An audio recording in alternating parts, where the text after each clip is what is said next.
Welcome to the Starring Over Podcast. I am your host, Edward Shelton, aka Dark Logos, and this is a show where we look at the strategies, tactics, and mechanics of the game of heroclix. This is the Gencon week. Gencon was not too long ago, and what I have for you, my lovely people, is interviews with some of the biggest names that came out of this Gencon. Now note, I will give you this little addendum. I'm still trying to get a hold of the Golden Age champion. Alright? Still trying. So he's not going to show up in these episodes. But every day this week, be on the lookout for a new interview. New interview every day this week. Alright. With that being said, let's get into our first interview with Dan Moran. Alright, well, anyway, people, I have my friend, the man, the winner of this year's Modern Age Gen Con, Dan Moran. Say hello to the nice people. Hello. Alright. This year's lineup was interesting. Just with all of the, I hate to say it like this, free action so that I may attack 100 times in a turn stuff. So can you give us some rundown of your going through the gauntlet of Modern Age Gen Con events sponsored by WizKids? Well, sure. Let's see. I'll try to remember every team I played against, but my memory's not the greatest, but I'll do my best. First qualifier I did was on Thursday. Mm-hmm. It was a modern qualifier, 300 points, obviously. Round one, I played against a team of Ghost Rider with the belt and ATA, and I forget. Okay, that's fine. I remember we played on the Lazarus Pit. I remember he tried to Alpha Strike me. He missed his attack. He left all his support in the back row, and he lost his Ghost Rider, and that was it. I don't remember anything else about his team. It wasn't like every other team. It didn't have a Batmite on it. I don't even think it was a theme. I cannot for the life of me remember anything else about it. Okay. I will put it like this. How many non-Ghost Rider teams did you face? See, I'm trying to remember all, at least in the competitive thing, I can't I remember my round 2 opponent. I don't remember my round 3. I remember my round 4. And round 2 and 4 didn't really have a Ghost Rider, although round 4 could have had a Ghost Rider, if that makes sense, since he was using Johnny Blaze. Oh. So he was trying to get a whole bunch of those shotgun shots off. No, he had him on there for, well, my round 2 opponent was Scarlet Witch, Enchantress, Blue Beetle without belt, Blue Beetle with a full belt. Oh, that's Jarmy. No, it was Tim Bold. Yeah, I think he goes by Jarmy 123. Oh no, I know Jeremy. No, this was not Jeremy. Oh, okay. The same team used to know Jeremy. Jeremy has a. I've seen him. I know what he looks like. No, this is Tim Bold. I don't know if he posts online or not. Okay, because I know Jarmy posted that exact same team he was running for Gen Con. So, okay, cool. All right, yeah, the Blue Beetle tech, I sort of thought it was coming. I'm just sort of surprised I didn't see more of it. Just considering you would have like double mystics, but again, being one-shotted. Well, they could be one-shotted. Yeah. Unless you're way too clever for your own good. But yeah. Oh well, Pulse Wave, but Pulse Wave was last year's meta, which is sort of sad when you think of it like that. It's like last year was the year of Pulse Wave. This year is the year of Charge Flurry. Next year is probably going to be the year of Outwit, just taking your stuff away. For me, it was a year of Poison, man. I got a lot more use out of Poison than I did my Charge Outwit. Oh, well, because you had the Brother Voodoo, right? Yeah, and the problem was everyone always forgets he used Poison. That and his Smoke Cloud, I use that a ton. I actually used that against that Voodoo, against that team. We played a game. I prep timed, he prep timed. I cleared, he cleared. I moved Brother Voodoo up a little bit. He just passed. He was clearly waiting for me to get into his strike range before he did a thing.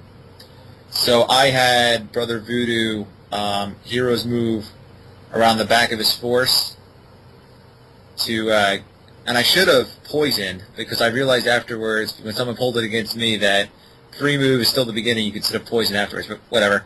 I got around the back of his team and tried to mind control his beetle with the belt to have him punch his Scarlet Witch.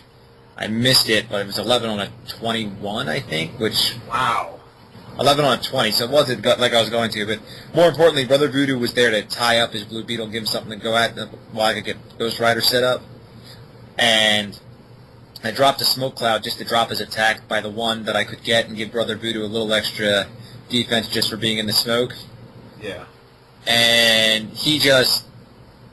I tried to mind control and get a punch Enchantress. That's right, because Enchantress had TK. He TK'd the beetle with the belt out of my smoke range and took a shot on Brother Voodoo, but I made my super senses roll. Senses. Yes, and then I poisoned his support, and that was the beginning of the end.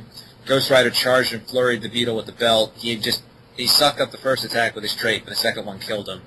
And then the other one eventually died to Ghost Rider as well. Yeah. Wow. So, I mean, I from everything that I saw reported, and again, AC Realms is not the thoroughest place right after Gen Con to try to find information, but you do get a good amount. But it seemed that most of the teams either had Ghost Rider, Batmite, and there was one other thing I forgot. Well, of course, it was Scarlet Witch, but that was going to be a given. Heroes for Hire, too, in some form or fashion. What happened with... I know we all were speculating, what happened with the Justice League? Like, it just seemed there was, like, some in the top 32, and then they all got weeded out or something. I only saw, in my qualifier, out of 60-plus people, I think I saw 3 Justice Leagues. And after round 1, I saw all 3 Justice Leagues near the bottom of the tables. Oh, wow. So, I mean, like, I don't know, like, what happened with that? Because I guess everybody was really prepared for it, and that's the true lesson, is once everyone's prepared for it, you can't win, or, you know. Yeah, I guess maybe it's essentially, it's basically the Heroes for Hire was too much for it.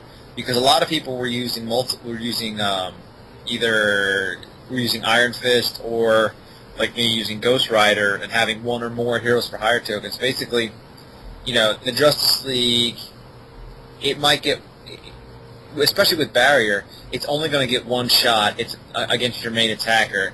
It might be a 13, but it's going to be against a 20 or more, and hitting's not guaranteed. And if they don't hit, they're dead. They're taking a ton of damage. So nobody really played it, and everything that could... I mean, the Justice League, everything that could was really well established to taking out the Justice League. I think one person was just straight up playing 3 Blue Beetles, and I think he might have faced off against the Justice League. And then all the Heroes for Hire can really take apart the Justice League. They're not immune to mind control, so Brother Voodoos were taking apart Justice Leagues. They were just... People figured out how to beat it. Okay. So I will say this, for all the playtesting I've done to try to fight Justice Leagues. I should always have just waited for Gen Con. But I also sort of feel, in all honesty, if it wasn't for the ATAs, I don't think we would be in that meta predicament. I think before the ATAs, we were in this Justice League and team basis rules all. I mean... I think Brother Voodoo would still be good, because you could still the free action mind control and make a team base go where you want. But yeah, I think it would probably be a lot. It would probably be different. I'm not sure if we would have played Justice League, but I think you might have seen a lot more like people playing low point, playing a lot more Barrier. Like one person was playing a team of, I think it was the Tab app, if there was a Tab app, because it definitely looked like some sort of thing. General Zod, and 1, 2, 3, 4, 5, 6, 7, 8, 9 scientists somehow, maybe, or 6 scientists, something like that. Kryptonian scientist. I don't know what it was, but I remember him double barriering at one point, and the Justice League wasn't going to get through that. He was doing it every turn. What? Really? Like I said, I only glanced at the team, and when I saw him put that double barrier up, it's like, well, I hope I don't face that. Huh. Let's see. I'm looking at that General Zod right now. He's 80 points. Sacrifices must be made. General Zod can use Mastermind, but only deal damage to friendly figures with Kryptonian keyword. So I guess, a whole bunch of Kryptonian scientists or something? Well, let's see. And then Rebel Leader, friendly characters with the Kryptonian keyword and a lower point value within 6 squares of General Zod can use Superman enemies. Kryptonian scientists. Okay. They can use a barrier. That's what it was. Okay, so I guess that's what he was running, so that he could mastermind to it. Hey, people, I guess that there's some creative stuff out there, and that's why we interview people from all over the world on this show, because I can't think of it all. I for sure never saw that one coming. But all right, so preliminary. So let's talk about going into the finals. Since preliminaries seem to be, I would say, you're only dealing with a certain limited things. What was going up into the top 16 like? Because it seemed that there were some friendly faces, from previous years, and then at the same time, I think there was some newcomers too. I was sweating when they cut to the top 16 because I had lost my second round match due to some bad positioning on my part. And I didn't know if I was going to make it on points, but apparently I was 14th place, so I squeaked in. There you go. All right, so okay, well, let's talk about your loss. Like, what happened?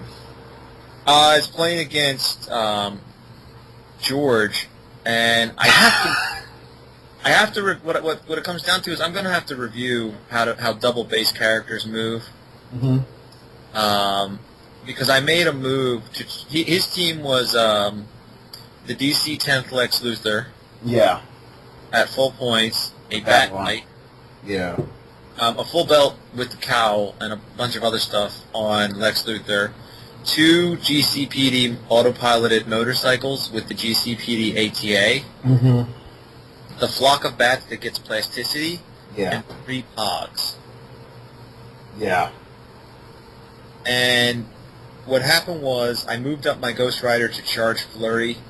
I had switched out my belts. Instead of putting on the Suit of Sorrows, I had put on the Bat Cowl. And we played on Robinson Park, the non-quaked one, so there was stealth for me to hide in. Mm-hmm. And George used all of his GCPD free moves to just lock himself into a corner. And I attempted to do a charge Flurry in a way that would get me on hindering. But George said that the rear of the base has to follow the front because I was going to attempt to just put myself in the bush. And I took him at his word. I don't know if he was right or wrong. I haven't looked it up. But I ended up Ghost Rider being just out, partially in stealth and partially out. I killed his Bat Light, which I wanted to do.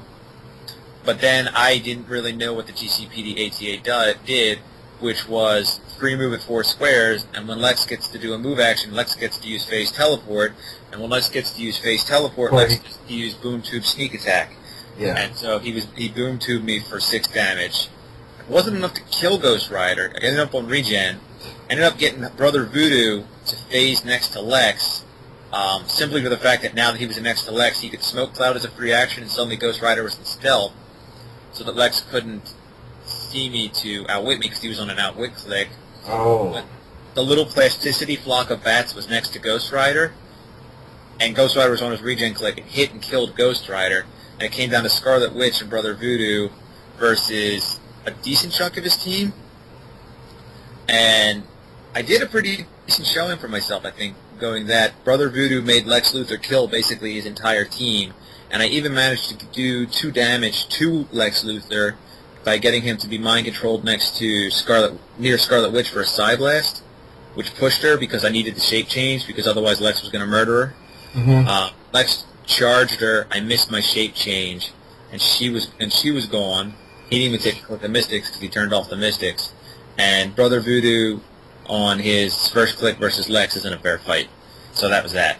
Yeah, yeah. That I will say this: that George's team changes everything. I think because it takes another character and says there's something else on Ghost Rider's level.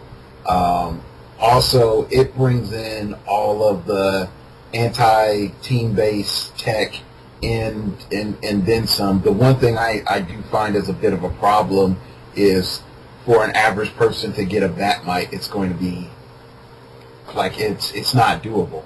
Like you can't get it without paying crazy amounts of money, and I don't think WizKids. George won without the Batmite doing a thing. The only thing Batmite was ever did was get carried by a bike, and then he died because Ghost Rider killed him. And I'm just sort of talking in general. Like, yeah, but I mean, in that game, then yeah, like I sort of give you props for being able to wipe out Batmite that quick, though.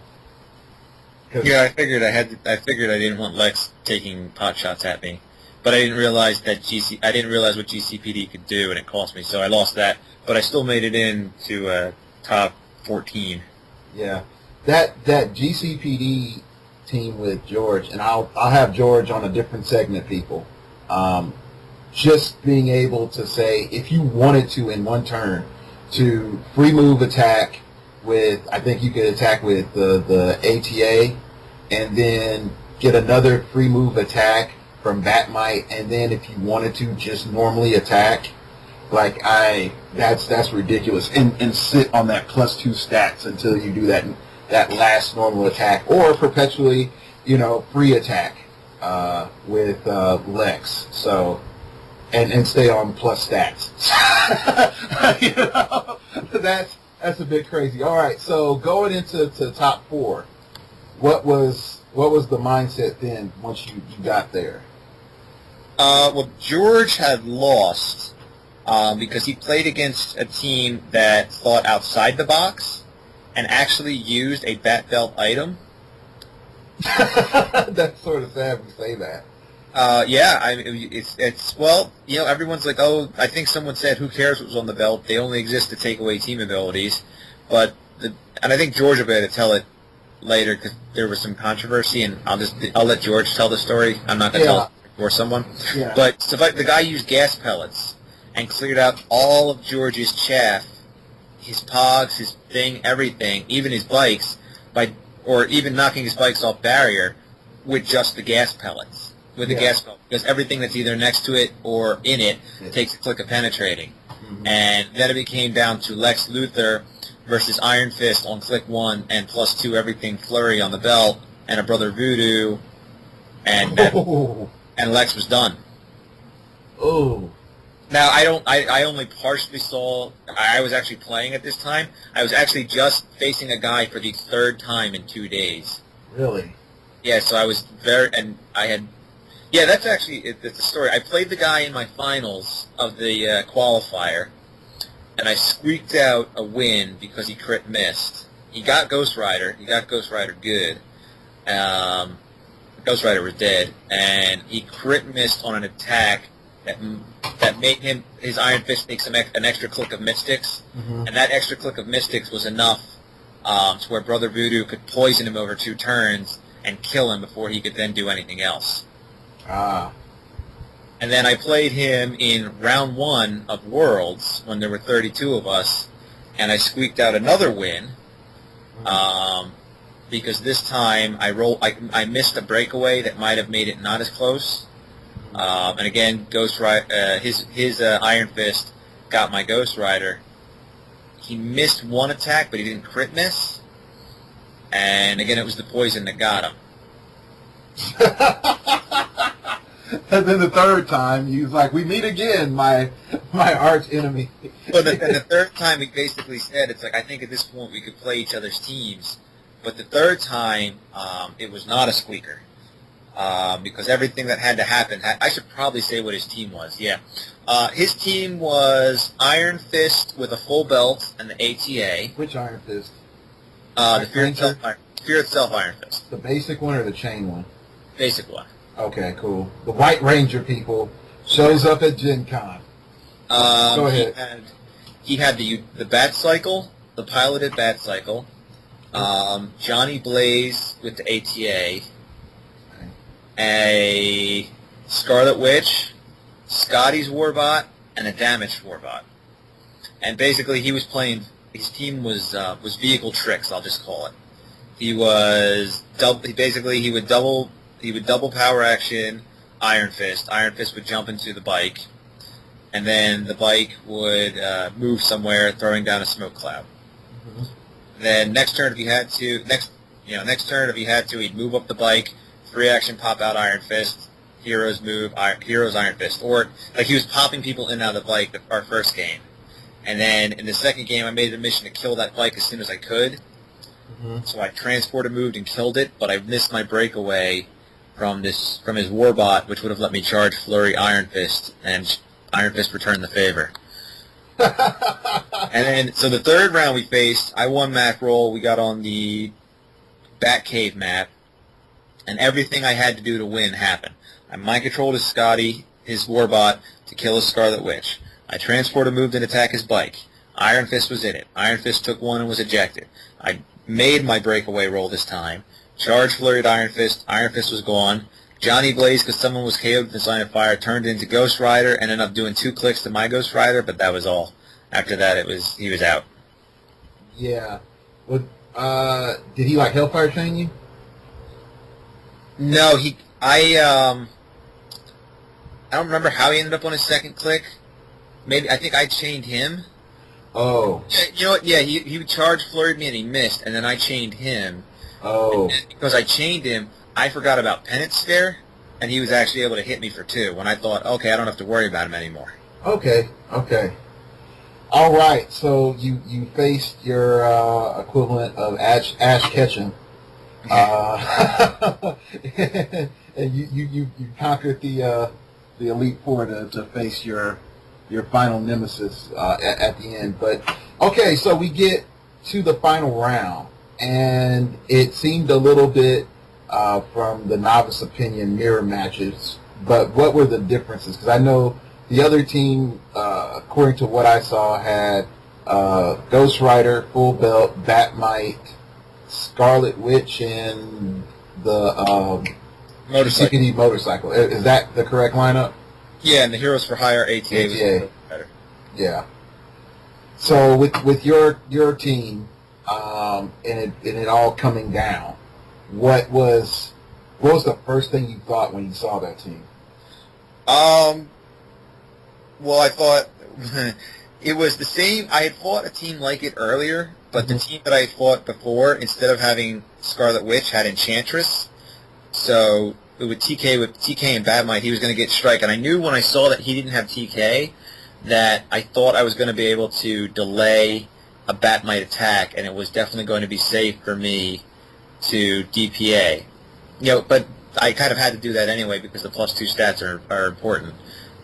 But I did that, and he did it, and then he threw up a barrier with his bike, and I knew that I wasn't getting out of this game without an attack being made on me in some way, shape, or form. Mm-hmm. So I moved Brother Voodoo out 10, and then Hero moved him 10 more into hindering, because at that point, Brother Voodoo had proven to be surprisingly resilient. Super lucky with the Super Sense rolls as well. But Yeah, especially when he stared down Lex against George's team for multiple rounds by just using Smoke Cloud and Mind Control to just give him no end of grief. yeah. And I Mind Controlled his bike to punch his Scarlet Witch for 2 reasons. 1, it knocked his bike off barrier and would make it easier for me to attack. And 2, it knocked his Scarlet Witch off prob control. Since he had 2 prob controls, getting him off even 1 was good. Mm-hmm. So then his Ghost Rider did a charge flurry on my Brother Voodoo, and I made both Super Senses rolls. He then moved Batmite and did not roll a 1, and made another attack against my Brother Voodoo, and I made another Super Sense roll. Oh. Then he burned his Heroes for Hire token and flurried me again, and I think he missed an attack, or maybe he just made the first. I don't remember. Either way, Brother Voodoo ended up dead. Yeah. Yeah, and then he tried to move someone else, and I actually, at that point, had honestly lost track of how many actions Had actually been taken. because Ghost Rider had attacked something like 9 times. But yeah, so we did that, and then I counted out my spaces, and I realized I could get Ghost Rider up 11 with him carrying Scarlet Witch. I was going to be able to get up in range to be able to charge, exploit his Ghost Rider. So I moved up, grabbing a heavy along the way. Charged, exploited his Ghost Rider. I hit. Looked at me and said, "This game is over." And we played. We chose to play. He chose to play on. I thought he was going to concede. He didn't. And it was basically that was it. After that, once Ghost Rider was dead, there was nothing on his team that was going to be able to hurt me unless I rolled nothing but critical misses. But I mean, even if I had taken a critical miss click and ended up on my second click, then it was going to be poison with Ghost Rider, and that was going to ruin his day. Okay. Yeah, and see, let's talk about the after the KO and the handshake, because I saw on Glass Cabinet Films, big up to Glass Cabinet Films, you know, the comment section was sort of mean because they were like, you know, Dan's a douchebag, how dare he put out a handshake before the game was actually over. And in my mind, I looked at that game, I'm like, Ghost Rider's, the other guy's Ghost Rider is dead. Like, unless a miracle happens, like, this game is functionally over. So, yeah, the only thing that was going through, nothing was going through my head at the time. It was, Ghost Rider was dead. His Ghost Rider was dead. My opponent looked at me and said, "This game is over." And I believed he believed him to be conceding, so I offered my hand. I mean, there's really nothing else to it. And it's been very frustrating from the internet. I've heard a lot of unflattering things about me personally. Yeah. And apparently I use loaded dice, and I'm a douchebag and all these other things, and it really kind of sucks some of the joy out of what should have been something awesome. Yeah, and I mean, and here's the thing I would say, people, which is sort of interesting. Dan's last championship, he rolled a 6 to pick up, what was it, the Crimson Gem of Cyttorak with Nightcrawler. Okay? if anything has to be said when it comes to luck, and Dan in the final round, he's pretty lucky. So I think what ends up happening is people take the super senses part of the game a little bit too hard, even though you eventually Brother Voodoo did get killed. When I saw the second super senses, I was like, this is over. Like, after I made the third one, I kind of freaked out because I thought, oh my god, people are going to think I'm using loaded dice. And if you watch the video, I pick up my orange die and I spun it on its axis. And if you watch it, it spins straight. If you ever want to know if someone's using a loaded die, pick it up and spin it on its axis. A die that's loaded will wobble like a son of a bitch because it's not properly weighted. A die that's not loaded will spin perfectly straight like a top, which my die did because it's on video. So anyone who says I use a loaded dice didn't watch the video. Yeah, because we'd already had the one dice scandal, which I mentioned in the video. I think at the second time I held up my die and I jokingly said 6, 5, 4, 3, 2, 1, and that there was nothing between my legs but what should be. Because if you didn't, well, I guess if anyone listening to the podcast didn't hear that story, there was a guy. His name was Dan something, and it wasn't me, so don't start that. Who was playing in a qualifier. And his team was Dracula from Amazing Spider-Man and as many werewolves as it takes to get close to 300. I don't think he was even using a belt. And he won his first 2 rounds, and then somebody was watching him play, who was not his opponent, and they noticed that he was reaching between his legs, pulling out a die, rolling it for full moon and regeneration, and then kind of snatching it off the table real quick. And hiding it. That player pointed it out to the head judge. The head judge came over and demanded to see the die. The player wouldn't let him see it, but then he dropped it, and they picked it up, and they saw that dice had 2 6s, 2 5s, a 4, and a 4 and a 3. Oh. So, yeah. Oh, wow. That's why, people, you always do like a dice check. I mean, like I normally, if I think something absurd's going on, I'm be like, hey man, can you change dice, or at least at least try to look at their dice, or even offer to say, hey, roll with their dice. That's fully legal. If they're going to be rolling, hey, I roll with their dice. So, wow. All right. He got expelled from the tournament floor, and they also reported his badge to Gen Con. And as per the Gen Con Code of Conduct, flagrant cheating is grounds for lifetime ban from Gen Con. So I don't think we'll see him back. Oh, snap. So yeah, that's. But hope it was worth it, son. Whoever did, hope it was worth it. You're never getting a world championship until you change your name and get some plastic surgery. But overall, let's talk about team composition and construction, because little known fact, I worked with Dan on the team. And mainly, in all honesty, it was tech from Alex, and we went and had some other ideas. But you had another team that you want to do for Gen Con. Do you want to talk about that or not? Sure. I brought 3 teams, and I actually didn't decide what I was going to do till right before I left my hotel on Thursday. Again? After all that play testing. No, actually, one of the teams I brought was the Justice League, which in hindsight, I'm glad I didn't use, but I brought it just in case. I figured if I did really bad on Thursday and Justice League was dominating, that I could switch out to that. I brought the the Nationals team, two Scarlet Witches, Scotty Bot, Ghost Rider. But I thought that wasn't as good as Brother Voodoo. And then I also brought a team that did not have Ghost Rider. It was I don't remember the exact composition, but I'll do my. It was Iron Man from Marvel 10th at his lower point value with a full belt. 2 Scarlet Witches, Donald Blake. I might have had Scotty's Warbot, and the Secret Avengers ATA on everyone. And if that points are wrong, then I didn't have Scotty's Warbot. I don't remember. And I chose not to use that because it did pretty poorly against the Justice League in playtesting, which I thought I would see. Yeah.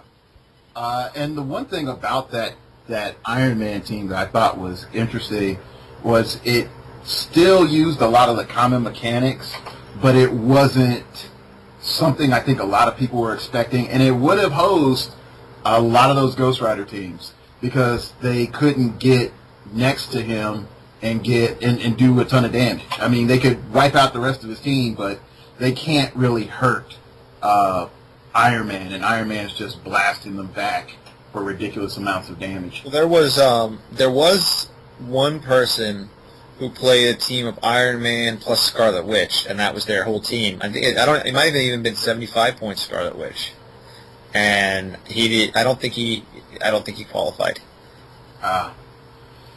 He probably fought all those Justice Leagues. Oh gosh, but sort of break down, if you can, like the Iron Man team and how it worked and your thoughts, because I think that Iron Man team is a solid team for people to bring to a normal venue event. But now, mind you, if you don't have 2 Scarlet Witches, I understand. But sort of explain why you broke it down the way you did. Well, it's basically trying to be anti-resource. And it has a couple of things wrong with it, in my opinion. It really only has the one attacker, and it really has no way. Like, you could say my Ghost Rider team only has one attacker, but because of Brother Voodoo's ability to make me able to dictate the board, I can mind control someone to punch your guy and then put them where I want. And plus the Heroes for Hire ATA, I can get where I need to. It's very hard for you not to be somewhere where I can't get to you. Yeah. With that Ghost Rider team, I don't have TK, and I can only make my range so high, and you can easily play a game of where you can stay out of my range, and then I have to count on belt bonuses to keep me safe and okay, and it's just it never quite worked. It had to beat, before I would play test against teams with resources, it had to beat the Justice League, and it couldn't beat the Justice League. The Justice League would basically running shot, hit him, do damage. If I made impervious, I would hit him back. But eventually what would end up happening is the Justice League would do damage to him and then pop out Batman and the Secret Avengers ATA on there because I'd done damage. Here comes the Outwit. And that would be just no good. Yeah. Just that happened. I couldn't find a way to get around it, especially because I just couldn't do enough damage with the one piece. I mean, even hitting for 7, it just is enough. And you can't flurry, so it never really worked. And Mystics, if I had played testing against the Mystical team, right after his first click, that Iron Man takes a big-time nosedive. He loses a lot of mobility. And it never, in hindsight, it never would have beaten the double Blue Beetle team. It wouldn't have stood a chance against that, because the Blue Beetle with the belt would have just ignored it while there's 3 probs made sure that the other one side blasted me for 3, 4, 5, 6, 4 or 5 or whatever. So I thought about it and I brought it just in case I wanted to use it, but ultimately I decided that it wouldn't work. Okay. Yeah, so, I mean, overall, when Dan told me the initial Iron Man team, I was like, wow, really, something new, bravo, this is good. When he sort of told me what happened after playtesting, I was like, oh, dang it, that sort of sucks. I was sort of rooting for something different. Well, the original team build did not have Scotty's Warbot or the Secret Avengers ATA. It had a rookie Mockingbird. Oh, yeah, I remember that. And that team play tested like crap. Yeah. The Mockingbird... That came out even sooner. Yeah, that one was... I remember when we were talking about that, the biggest problem with the Mockingbird is she was only really there to fill points, and she wasn't doing anything else. She was almost like a giveaway piece, unfortunately.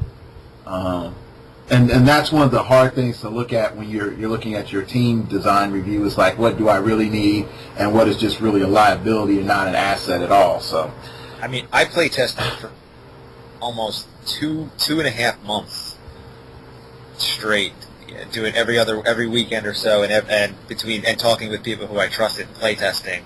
Yeah. So I went through.